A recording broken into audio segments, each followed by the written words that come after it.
Hi everyone, here we've got REALME C3 and let me share with you how to change video resolution on this device.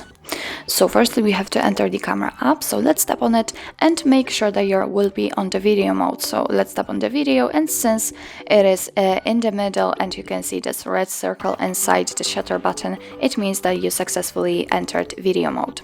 Now we can open the settings, which are in the right upper corner, so simply tap on it, and here we have to scroll down a little to the video section where we've got only one option, which is connected to the resolution, so simply tap on it, and as you can see here we've got only two different options from which we can choose. Right now we've got 1080p option applied, and you can say it because this option is marked, and all you can do is simply change it to the 720p. So just tap on it, and as you can see right now it is marked. After getting back we can also see that it is visible here, so it means that from now on you will record videos in chosen resolution, but I highly recommend to keep this option on this 1080p.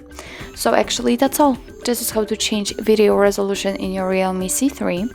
Thank you so much for watching. I hope that this video was helpful, and if it was, please hit the subscribe button and leave the thumbs up.